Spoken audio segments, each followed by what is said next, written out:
한국이 정말 그렇게 대단해요? 미국 하버드 대학교의 한 강의실.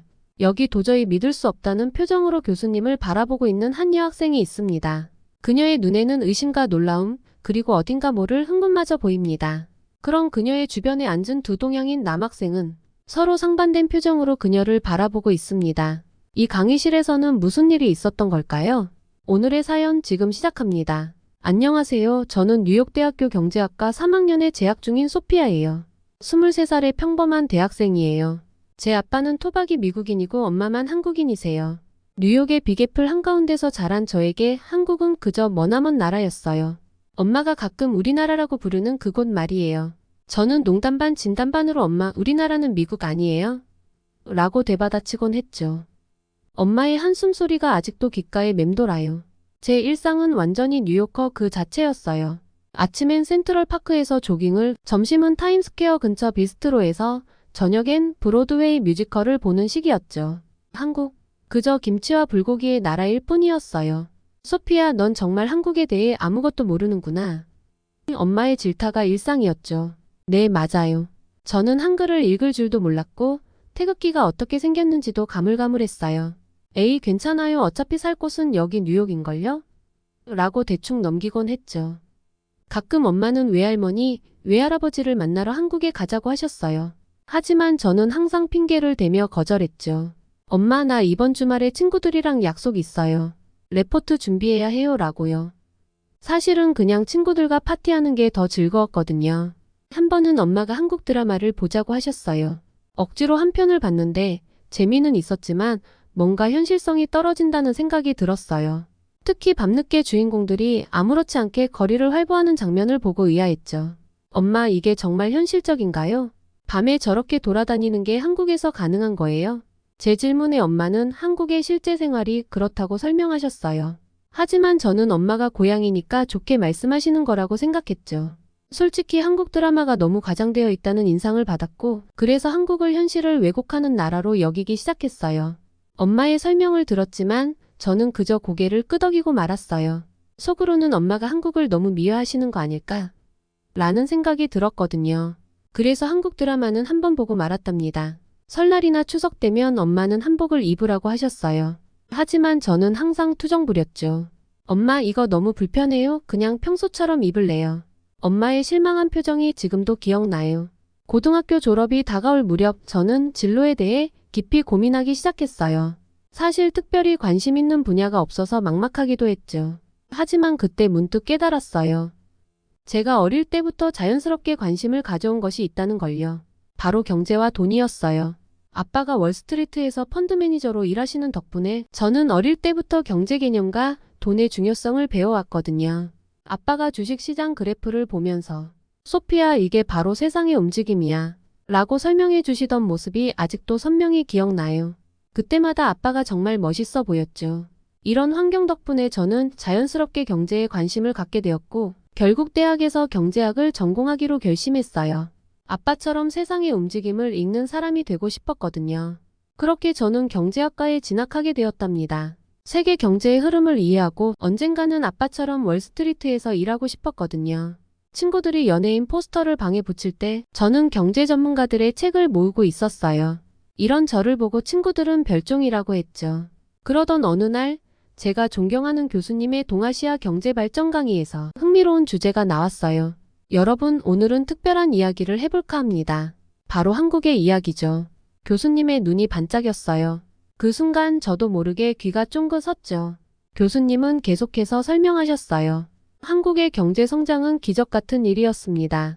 전 세계에서 유례를 찾아보기 힘든 빠른 발전을 이루어냈죠. 저는 고개를 갸웃거렸어요. 한국이 그렇게 대단하다고? 속으로 생각했죠. 사실 그때까지 저는 한국의 경제에 대해 별로 아는 게 없었거든요. 엄마의 고향이라는 것 외에는 그저 평범한 아시아 국가 중 하나라고만 생각했었어요. 그날 이후로 제 인생이 180도 바뀌기 시작했어요. 한국에 대해 알고 싶어졌거든요. 그런데 이게 웬걸 알면 알수록 더 모르겠는 거예요. 한국은 정말 복잡한 나라더라고요. 게다가 수업에서 만난 일본 유학생 아키라와의 갈등, 한국계 미국인 마이클과의 의견 충돌, 제 정체성에 대한 혼란까지 겪게 됐죠. 그렇게 저는 한국에 대해 그리고 제 자신에 대해 다시 한번 생각해보게 되었어요. 이전에는 상상도 못했던 일들이 제 앞에 펼쳐지기 시작했죠. 한국이라는 나라 그리고 제 뿌리에 대한 고민을 하게 되었습니다. 교수님의 그 한마디가 저의 세계관을 완전히 뒤집어 놓았던 거죠. 교수님의 동아시아 경제 발전 강의를 평소와 다를 것 없는 수업이라고 생각했죠. 제 생각이 얼마나 틀렸는지 그때는 알지 못했습니다. 강의실에 들어서자 여느 때와 같은 광경이 펼쳐졌어요. 노트북을 펴는 소리, 커피를 마시는 소리, 그리고 조용한 웅성거림. 저는 평소처럼 뒷자리에 앉았죠. 그때만 해도 이 강의가 제게 이렇게 큰 영향을 미칠 줄은 꿈에도 몰랐어요. 교수님은 먼저 일본 이야기부터 시작하셨어요. 제2차 세계대전 후 폐허가 된 일본이 어떻게 세계 2위 경제대국이 되었는지 설명하셨죠. 옆자리에 아키라가 뿌듯해하는 표정이 눈에 들어왔어요. 아키라는 일본에서 온 유학생인데 평소엔 말이 별로 없는 조용한 학생이에요. 그런데 일본 얘기만 나오면 눈빛이 달라지고 약간 자만하는 듯한 모습을 보이곤 했죠. 이날도 그랬어요. 이어서 중국 이야기가 나왔어요. 1978년 개혁 개방 이후 중국의 폭발적인 성장에 대한 설명이었죠. 중국 유학생들이 고개를 끄덕이는 모습이 보였어요. 그런데 갑자기 교수님의 목소리가 달라졌어요. 흥분된 듯한 그리고 기대에 찬 목소리로 말씀하셨죠. 하지만 여러분, 진정한 경제 기적은 따로 있습니다. 바로 한국입니다. 순간 강의실이 술렁거렸어요. 저도 모르게 고개를 들어 교수님을 바라봤죠. 한국이라고요? 제가 알고 있던 그 한국? 교수님은 계속해서 설명하셨어요. 1950년대 세계에서 가장 가난한 나라 중 하나였던 한국이 60년 만에 세계 10위권의 경제대국이 되었다고요. 놀라웠죠. 하지만 이건 시작에 불과했어요.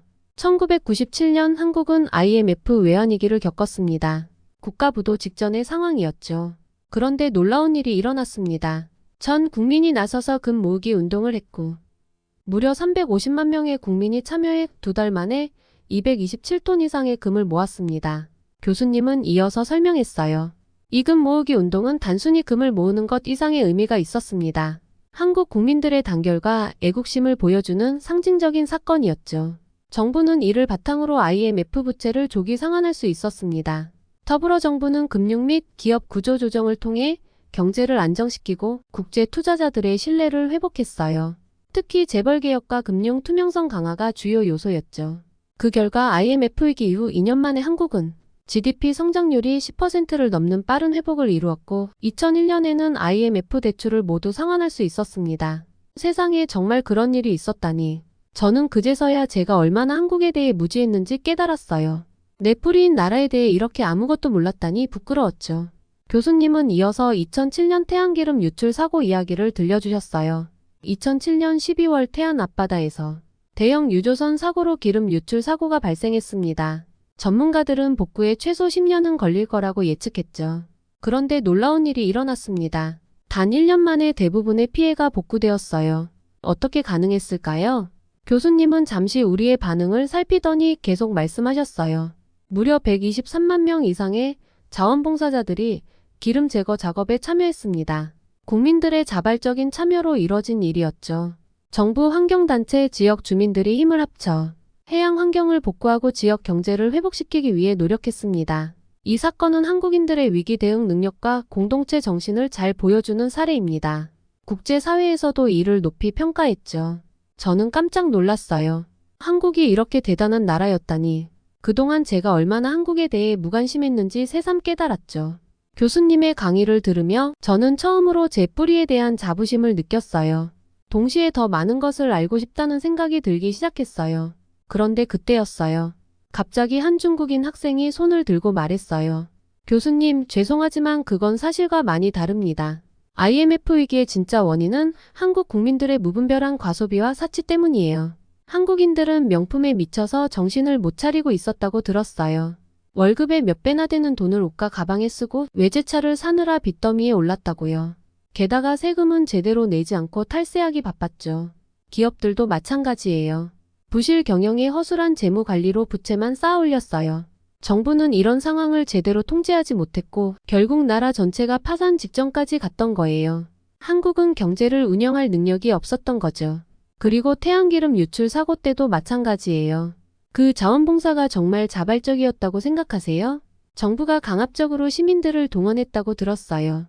학생들은 졸업 요건으로, 회사원들은 인사 고과를 빌미로 강제 동원된 거라고요. 진정한 의미의 자원봉사가 아니었던 거죠. 중국인 학생의 말투에는 비아냥거리는 듯한 뉘앙스가 묻어났어요. 마치 한국의 모든 성과를 깎아내리려는 듯한 태도였죠. 순간 강의실이 술렁거렸어요. 교수님은 중국인 학생의 말을 경청한 후 차분하지만 단호한 어조로 대답하셨어요. 좋은 지적입니다만 실제 상황은 그렇게 단순하지 않아요. IMF 위기의 원인은 복합적이었습니다. 과도한 단기 외채, 부실한 금융감독, 그리고 일부 대기업의 과잉 투자와 부실 경영이 주요 원인이었죠. 하지만 여기서 주목해야 할 점은 위기 극복 과정에서 보여준 한국인들의 특별한 정신입니다. 한국인들은 오히려 절약 정신이 매우 뛰어납니다. 아껴 쓰고 저축하라는 말은 한국인들의 삶의 철학과도 같아요. 실제로 IMF 위기 당시 한국의 가계 저축률은 세계 최고 수준이었습니다. 더 중요한 것은 한국인들의 공동체 정신입니다. 농경사회 때부터 콩 한 쪽도 나눠 먹는다는 속담이 있을 정도로 서로 돕고 나누는 상부상조의 정신이 깊이 뿌리 내려져 있죠. 이웃을 가족처럼 생각하는 이 특별한 정신이 바로 위기 극복의 원동력이 되었습니다. 그리고 한국인들만의 특별한 정이라는 것이 있습니다. 이 정은 단순한 감정을 넘어서는 깊은 유대감과 배려, 그리고 희생정신을 포함하는 복합적인 개념이에요. 태양기름 유출 사고 때 보여준 자발적인 봉사 정신도 바로 이 정이라는 것에서 비롯된 것입니다. 123만 명이 넘는 사람들이 자발적으로 해변으로 달려가 기름을 닦았습니다. 이는 강제나 의무가 아닌 순수한 시민의식과 애국심의 발로였죠. 이런 모습은 세계 어디에서도 찾아보기 힘든 한국만의 특별한 점입니다. 교수님의 설명은 계속되었어요. 하지만 그 중국인 학생은 여기서 멈추지 않았어요. 뜬금없이 한국 문화의 독창성에 대해서도 의문을 제기했죠. 한복, 김치, 심지어 부채춤까지 모두 중국에서 유래했다고 주장했어요. 교수님은 한국 문화의 독창성에 대해 명확히 답변하셨어요. 문화의 교류와 영향은 자연스러운 현상입니다. 하지만 한국은 외부의 영향을 받아들이면서도 그것을 한국만의 독특한 방식으로 재해석하고 발전시켰어요. 한복, 김치, 부채춤 등은 모두 한국의 정서와 미의식이 깊이 반영된 고유한 문화입니다. 최근의 K-팝, K-드라마, 한국 영화의 세계적 인기도 이런 한국 문화의 독창성과 창의성을 잘 보여주는 예라고 할 수 있겠죠. 이때 뒤에서 한 목소리가 들렸어요. 한국계 미국인 학생인 마이클이었죠. 교수님, 제가 좀 덧붙여도 될까요? 한국의 독창성은 전통문화뿐만 아니라 현대 기술에서도 나타납니다. 예를 들어 한국의 세계 최초 5G 상용화나 반도체 기술, 그리고 배터리 기술 등은 세계를 선도하고 있어요. 이런 혁신성도 한국 문화의 한 부분이라고 생각합니다. 마이클의 말이 끝나자 그가 중국인 유학생을 향해 말했어요. 중국은 사실을 왜곡하도록 나라가 시킨다고 들었는데 정말 내 눈으로 보게 될 줄은 몰랐네요. 이 말에 중국인 학생은 얼굴이 붉어지더니 씩씩거리며 강의실을 나가버렸어요. 강의가 끝나고 나왔을 때 저는 완전히 다른 사람이 된 것 같았어요. 한국에 대해, 그리고 제 자신에 대해 새로운 시각이 생겼달까요? 하지만 동시에 부끄러움도 컸어요. 지금까지 저는 한국인이라는 정체성을 그저 표면적으로만 받아들였던 거죠. 김치를 좋아하고 가끔 한국 드라마를 보는 정도? 그게 전부였어요. 엄마의 나라인데도 관심을 갖지 않고 알려고 하지도 않았던 제 모습이 부끄러워졌어요. 그날 밤 저는 오랫동안 잠을 이루지 못했어요. 머릿속에서는 교수님의 말씀, 중국인 학생의 의문, 마이클의 반박이 계속 맴돌았고 가슴 한구석에서는 복잡한 감정이 솟구쳤죠. 자부심, 호기심, 아니면 부끄러움, 정확히 뭐라고 표현할 수 없었어요.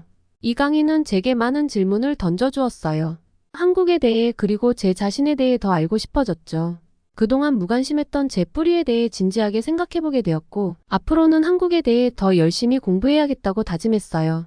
이 작은 깨달음이 제 인생에 어떤 변화를 가져올지 그때는 전혀 예상하지 못했답니다. 덩컨 교수님의 강의 이후 저는 한국에 대해 더 알고 싶어졌어요. 그래서 도서관에 가서 한국 경제에 대한 책을 몇 권 빌렸고 인터넷 검색도 하고 심지어 엄마에게도 물어봤죠. 알게 된 사실들은 정말 놀라웠어요. IMF 외환위기에 대해 자세히 알게 됐어요. 1997년 한국 경제는 거의 파산 직전이었대요. 국가 부도라니 상상도 할 수 없었죠. 그때 한국은 국제통화기금 IMF에서 약 200억 달러를 빌렸다고 해요. 엄마는 그 시절을 직접 겪으셨대요. 회사들이 무너지고 실업자가 넘쳐났다고 해요. 그런데 더 놀라운 건 그 돈을 갚는 과정이었어요. 보통 IMF에서 돈을 빌린 나라들은 대부분 갚지 못하고 경제가 더 어려워진대요. 하지만 한국은 달랐어요. 고작 3년 만에 모든 돈을 갚았대요. 그 유명한 금 모으기 운동에 대해 인터넷에서 찾아봤어요.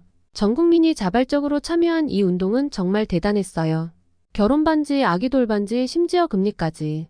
국민들은 자신들의 소중한 금을 기꺼이 내놓았대요. 유튜브에서 본 당시 영상들은 정말 감동적이었어요.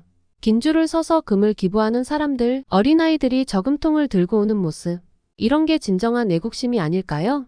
외할머니께서도 그때 가지고 계시던 금가락지를 기부하셨다고 하더라고요.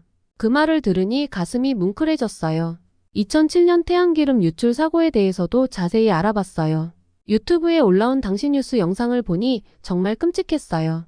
새까만 기름으로 뒤덮인 해변, 기름 범벅이 된 새들. 하지만 그 다음 장면에서 제 눈을 의심할 수밖에 없었어요.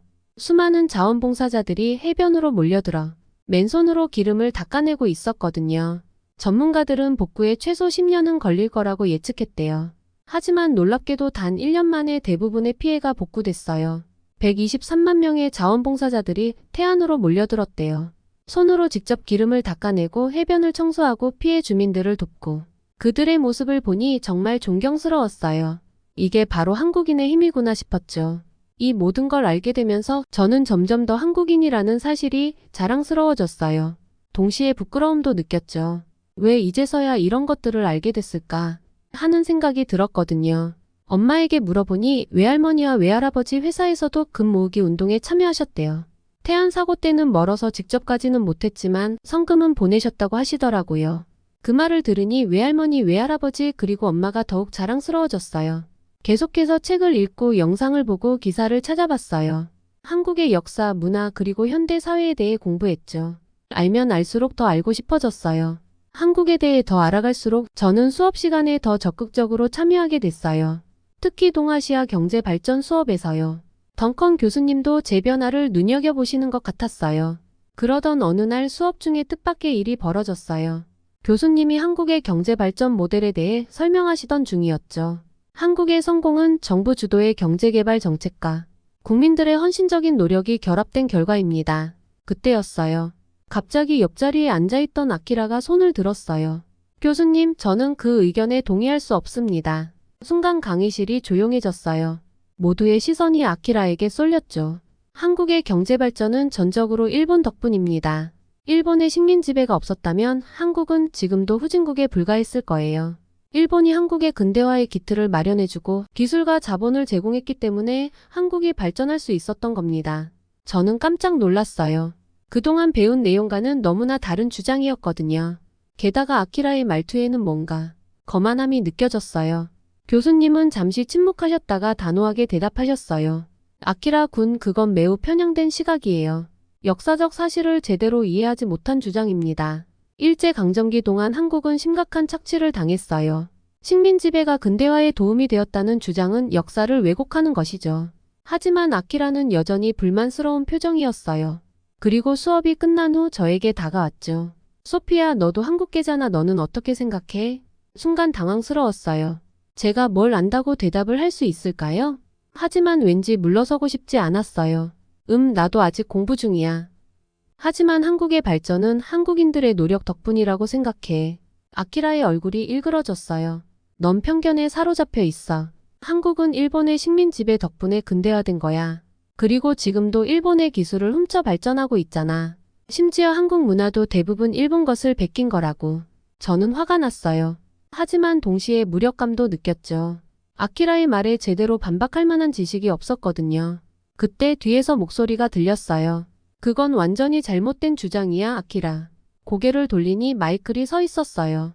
한국계 미국인 학생이죠. 한국은 일제강점기에 심각한 착취를 당했어. 그리고 해방 이후에도 전쟁의 폐허를 딛고 스스로의 힘으로 일어섰지. 지금 한국의 기술력은 세계 최고 수준이야. 오히려 일본이 따라오지 못하는 분야도 많아. 아키라와 마이클 사이에 팽팽한 긴장감이 감돌았어요. 저는 그저 서서 지켜볼 수밖에 없었죠. 그날 이후로 수업 분위기가 달라졌어요. 한국에 대한 이야기가 나올 때마다 아키라는 비꼬는 듯한 발언을 했고 마이클은 그때마다 반박했죠. 저는 그 사이에서 갈등했어요. 한편으로는 마이클의 말에 동의했지만 다른 한편으로는 확신이 서지 않았거든요. 내가 과연 한국인의 입장에서 말할 자격이 있을까? 이런 고민 속에서 저는 더욱 열심히 공부하기 시작했어요. 한국의 역사, 특히 일제강점기와 그 이후의 발전 과정에 대해 깊이 파고들었죠. 그리고 점점 더 분명해졌어요. 한국의 발전은 결코 우연이 아니었다는 것. 한국인들의 끈기와 노력, 그리고 뛰어난 전략이 있었기에 가능했던 거라고요. 하지만 동시에 더 큰 혼란도 찾아왔어요. 내가 한국인으로서 자부심을 느끼는 게 맞는 걸까? 아니면 그저 객관적인 입장에서 바라봐야 하는 걸까? 이런 고민 속에서 저는 점점 더 제 정체성에 대해 고민하게 됐어요. 그리고 그 고민은 점점 더 커져갔습니다. 게다가 아키라와 마이클의 대립은 점점 더 심해졌어요. 수업 시간마다 둘의 논쟁을 듣는 게 일상이 됐죠. 처음에는 불편했지만 점점 흥미롭게 느껴지기 시작했어요.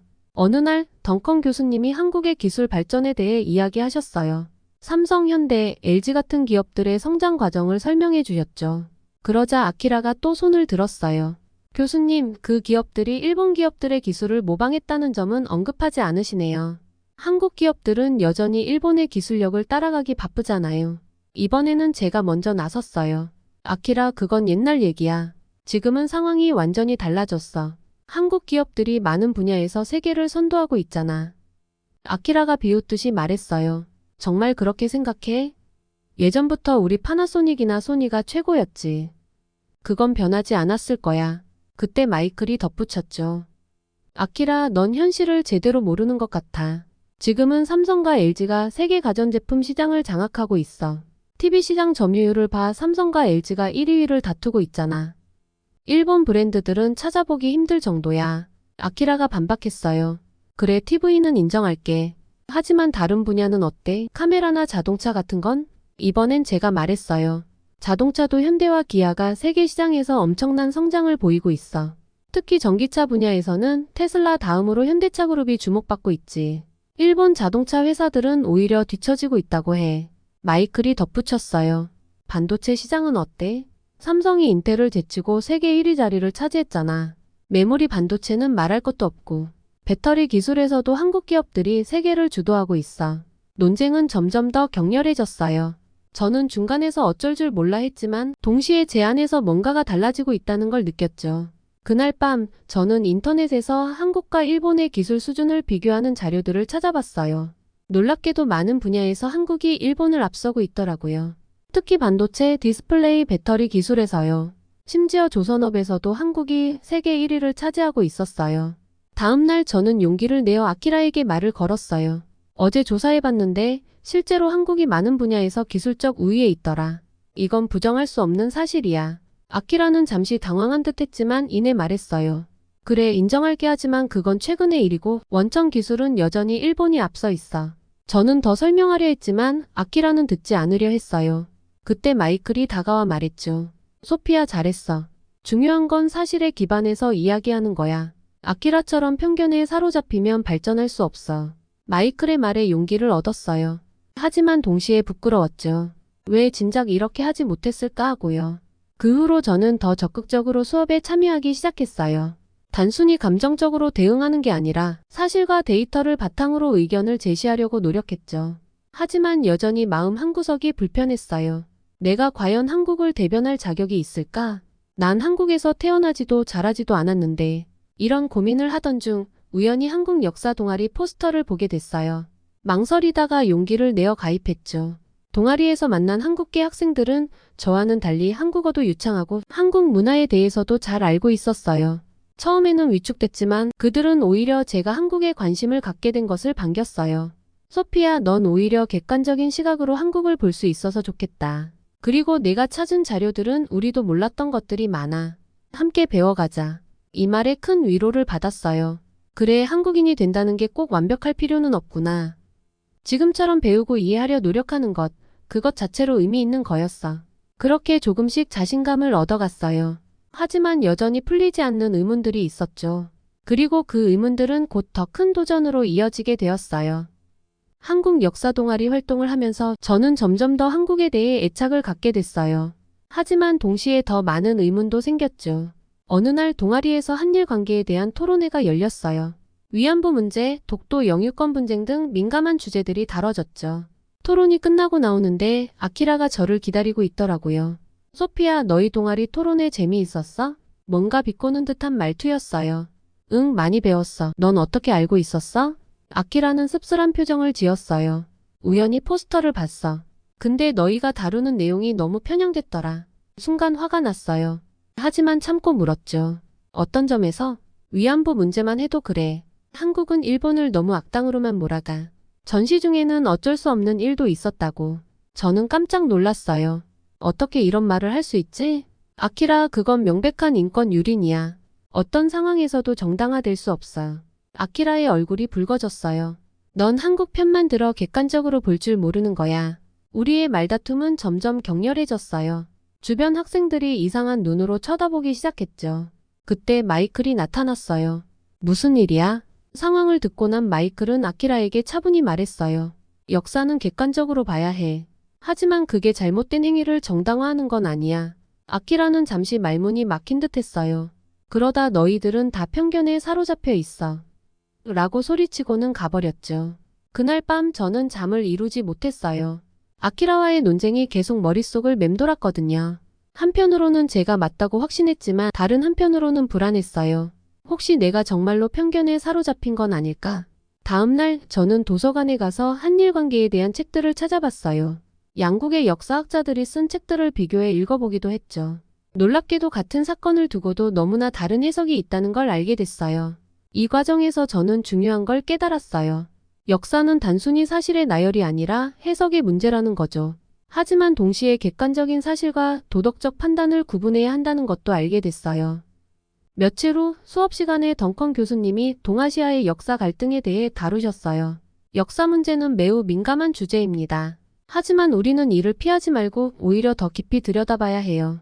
교수님의 말씀에 고개를 끄덕였어요. 수업을 끝내고 나오는데 마이클이 다가왔어요. 소피야, 요즘 많이 고민하는 것 같아 보여. 저는 솔직히 제 생각을 털어놨어요. 한국에 대해 더 알게 될수록 오히려 더 혼란스러워진다고요. 마이클은 잠시 생각하더니 말했어요. 그건 당연해. 넌 지금 정체성의 위기를 겪고 있는 거야. 하지만 그게 나쁜 게 아니야. 오히려 성장의 기회일 수 있어. 그의 말에 위로를 받았어요. 하지만 여전히 마음 한구석이 불편했죠. 근데 마이클, 난 가끔 내가 한국을 대변할 자격이 있는지 모르겠어. 난 한국에서 태어나지도 자라지도 않았잖아. 마이클은 미소 지으며 말했어요. 소피야, 중요한 건 내가 어디서 태어났는지가 아니야. 내가 얼마나 한국을 이해하려 노력하는지, 그리고 얼마나 한국을 사랑하는지가 중요한 거야. 그의 말에 큰 용기를 얻었어요. 그래, 완벽할 필요는 없어. 그저 계속 배우고 이해하려 노력하면 돼. 마이클과의 대화 이후 저는 더욱 열심히 한국에 대해 공부했어요. 책을 읽고 다큐멘터리를 보고 한국 뉴스도 챙겨봤죠. 심지어 한국어 공부도 시작했어요. 그러던 어느 날 한국 커뮤니티 센터에서 자원봉사를 하게 됐어요. 그곳에서 만난 한국 할머니들은 정말 다정하셨어요. 서툰 제 한국어에도 아이고 잘한다 하며 칭찬해 주셨죠. 할머니들과 이야기를 나누면서 저는 생생한 한국 역사를 들을 수 있었어요. 한국전쟁 때의 이야기, 어려웠던 시절을 이겨낸 이야기들. 책에서 읽은 것보다 훨씬 실감나고 감동적이었죠. 특히 김 할머니의 이야기가 기억에 남아요. 할머니는 IMF 외환위기 때 금 모으기 운동에 참여하셨대요. 그때 우리 모두 힘들었어. 나라가 어려우니까 다들 힘을 모았지. 나도 결혼 반지를 냈어 평생을 끼고 있던 거였는데. 하지만 후회는 없어. 우리나라가 잘 될 수 있다면 그 정도쯤이야. 할머니의 말씀에 저는 눈물이 났어요. 이게 바로 진정한 애국심이구나 싶었죠. 이런 경험들을 통해 저는 점점 한국의 실제 모습을 알아가게 됐어요. 책에서 읽은 내용들이 현실에서 어떻게 나타나는지, 그리고 그것이 사람들의 삶에 어떤 영향을 미치는지 이해하게 된 거죠. 하지만 여전히 풀리지 않는 의문들이 있었어요. 왜 한국과 일본의 관계는 이렇게 복잡한 걸까? 왜 역사 문제는 쉽게 해결되지 않는 걸까? 이런 고민 속에서 저는 덩컨 교수님을 찾아가기로 했어요. 객관적인 시각으로 이 문제를 바라볼 수 있는 분이라고 생각했거든요. 덩컨 교수님과의 면담은 제게 큰 깨달음을 주었어요. 교수님은 제 이야기를 끝까지 들어주신 후 이렇게 말씀하셨죠. 소피야, 내가 겪고 있는 고민은 매우 자연스러운 거야. 사실 이런 고민을 하는 것 자체가 내가 성장하고 있다는 증거지. 교수님은 역사 문제에 대해 이렇게 조언해 주셨어요. 역사는 항상 해석의 문제가 있어. 하지만 그렇다고 모든 해석이 동등한 가치를 갖는 건 아니야. 우리는 객관적 사실을 바탕으로 그리고 보편적 인권과 정의의 관점에서 역사를 바라봐야 해. 그리고 제 정체성 고민에 대해서는 이렇게 말씀하셨죠. 내가 한국계 미국인이라는 사실은 약점이 아니라 강점이 될 수 있어. 넌 두 문화를 모두 이해할 수 있는 특별한 위치에 있거든. 이를 통해 더 넓은 시각을 가질 수 있지. 교수님의 말씀을 들으니 제 마음속에 있던 갈등이 조금씩 풀리는 것 같았어요. 생각해보면 제가 완벽한 한국인이 아니라고 해도 달라지는 건 없었어요. 제가 한국계 미국인으로서 가진 특별한 시각, 그것 자체가 가치 있는 거예요. 면담을 마치고 나오면서 저는 처음으로 제 정체성에 대해 자부심을 느꼈어요. 한국인도 미국인도 아닌 한국계 미국인으로서의 자부심이요. 그리고 결심했어요. 앞으로도 계속해서 한국에 대해 배우고 이해하고 사랑할 거예요. 동시에 제가 자란 미국 문화도 소중히 여기면서요. 그리고 이 두 문화 사이에서 다리 역할을 할 수 있는 사람이 되고 싶어요. 이제 저는 더 이상 제 뿌리에 대해 혼란스러워하지 않아요. 오히려 제 독특한 배경을 자랑스럽게 여기게 됐죠. 이게 바로 제가 찾은 진정한 자부심이에요. 지금 저는 한국학을 부전공으로 선택했어요. 한국어 실력도 많이 늘었고 한국 문화 동아리 회장도 맡게 됐죠. 아키라와의 갈등, 아직도 가끔 있어요. 하지만 이제는 감정적으로 대응하지 않아요. 대신 사실에 기반한 대화를 하려고 노력하죠. 그리고 제게 새로운 꿈이 생겼어요.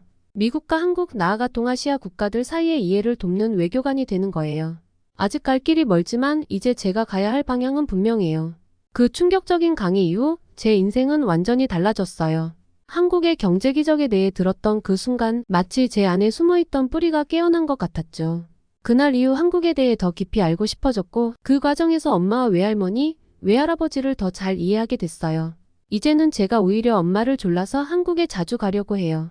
외할머니, 외할아버지께서 들려주시는 한국 이야기는 그 어떤 역사책보다 생생하고 흥미로워요. 실제로 한국에 가보니 밤에도 안전하게 다닐 수 있을 만큼 치안이 뛰어나더라고요. K-팝 가수들의 노래는 정말 중독적이에요. K-드라마는 또 어떻고요? 한번 보기 시작하면 밤새도록 보게 될 정도로 재미있어요. 이제는 엄마보다 제가 더 한국 드라마에 빠져있을 정도예요. 이런 저를 보며 엄마가 싱긋 웃으세요. 예전에는 서로 이해하지 못했던 부분들이 이제는 우리를 더 가깝게 만들어주는 것 같아요.